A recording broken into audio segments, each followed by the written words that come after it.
자, 커피 나왔어. 한 모금 마시고 시작할까?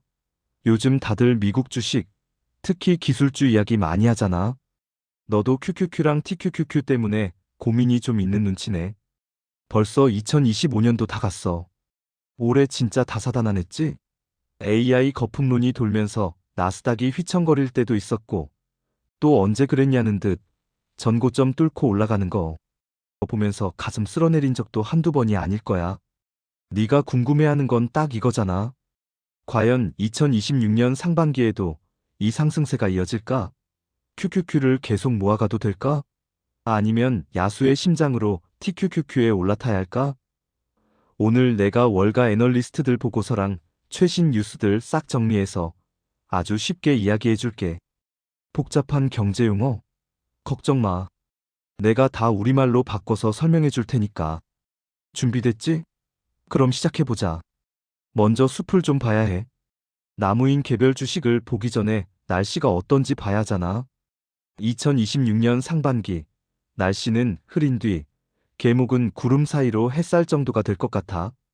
가장 중요한 키워드는 골디락스의 연장선이야. 골디락스가 뭐냐고? 동화 알지? 곰 3마리네 집에 들어간 소녀가 너무 뜨겁지도, 너무 차갑지도 않은 딱 적당한 온도의 죽을 먹는 거. 경제가 딱 그렇다는 거야. 경기가 너무 과열돼서 물가가 미친 듯이 오르지도 않고, 그렇다고 너무 식어서 침체가 오지도 않는 상태.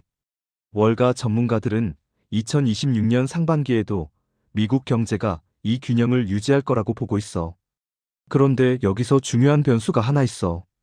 바로 금리 인하의 속도야. 2025년 하반기에 연준이 금리를 조금씩 내리기 시작했잖아. 시장은 2026년 상반기에 이 속도가 좀 더 빨라지길 기대하고 있어. 금리가 내려가면 기업들은 돈 빌려서 투자하기 쉬워지니까 기술주한테는 호재거든. 하지만 애널리스트들은 예방적 인하라는 표현을 써.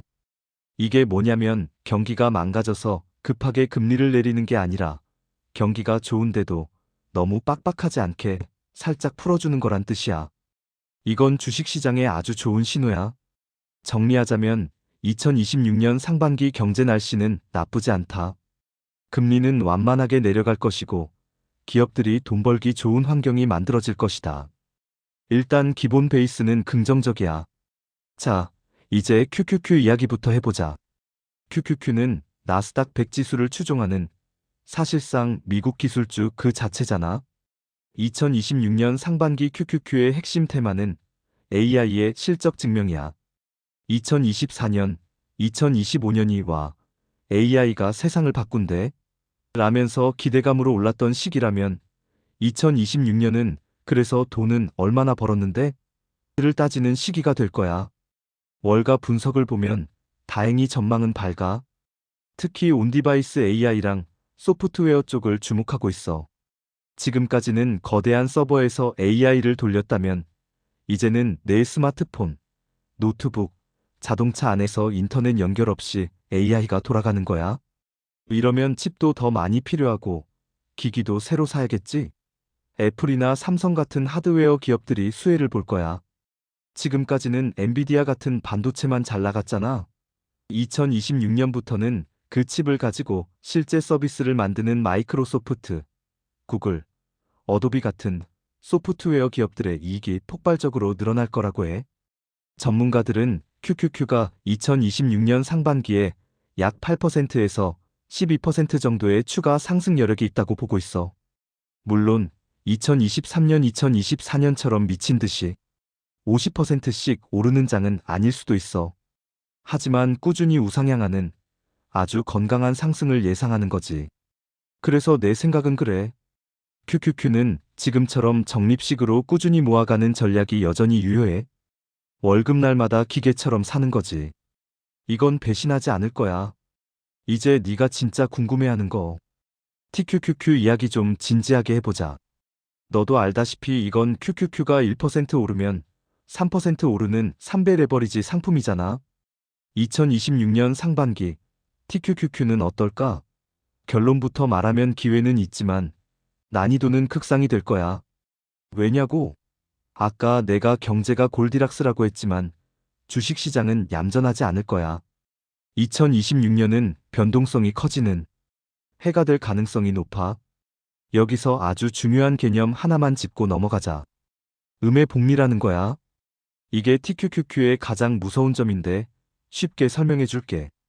만약에 주가가 100원이다가 오늘 10% 떨어져서 90원이 됐어.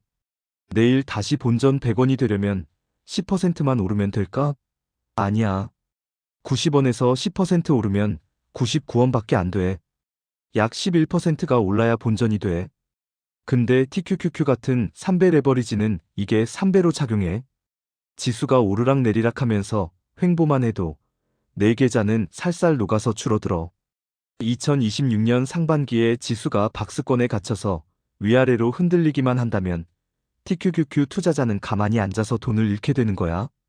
애널리스트들은 2026년 상반기에 기술주가 전반적으로 오르긴 하겠지만 중간중간 조정이 꽤 세게 올 거라고 경고하고 있어.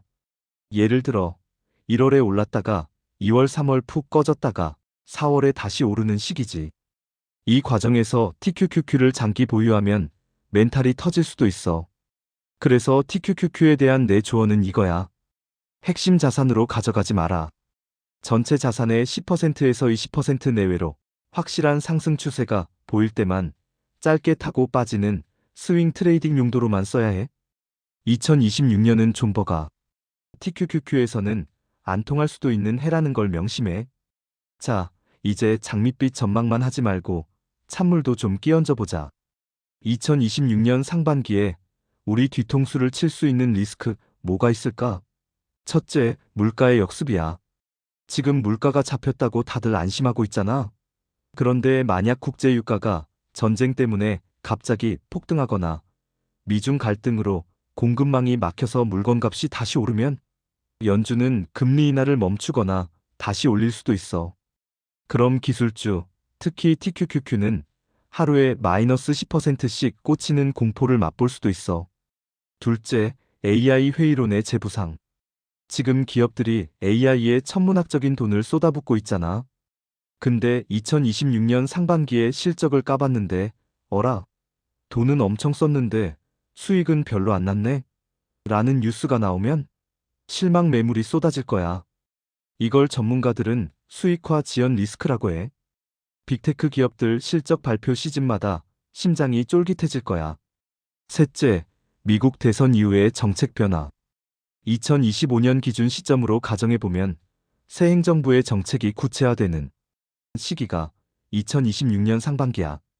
만약 빅테크 기업에 대한 반독점 규제를 강화한다는 뉴스가 뜨면 구글이나 아마존 같은 애들이 타격을 입고 나스닥 전체가 흔들릴 수 있어.